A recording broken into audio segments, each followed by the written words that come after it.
আসসালামু আলাইকুম বন্ধুরা। আজকে বাইক চালায়ে মোহাম্মদপুর থেকে মাগুরা জজকোটের উদ্দেশ্যে রওনা হয়েছি, কিন্তু আজকে দেখেন যে পরিমাণ কুয়াশা। এই যে নবগঙ্গা ব্রিজের মাঝামাঝি স্থানে আমি দাঁড়িয়ে আছি, কিন্তু দেখেন কুয়াশায় গাছপালা বা নদী বিভিন্ন জায়গায় দেখা যাচ্ছে না।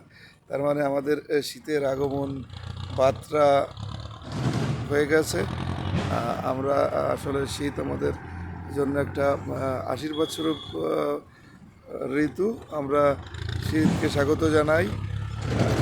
প্রত্যেকেই শীতের সময় পিঠা পায়েস বা বিভিন্ন খাবার এবং খাবারের মজাও লাগে। আমি আসলে শীতের সময় খাবার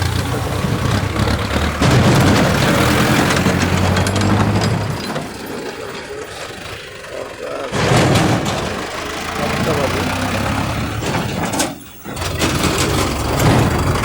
সকাল 7টা বাজে। তারপরেও দেখেন কুয়াশার কী অবস্থা। আসলে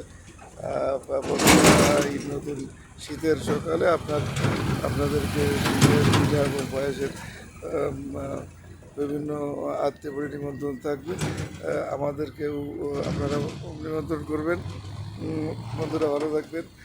এই শীতের এই আগমনী মাত্রায় আপনাদেরকে জানাই সুস্বাগতম, এবং এটা উপভোগ করবেন পরবর্তী সময়গুলোতে।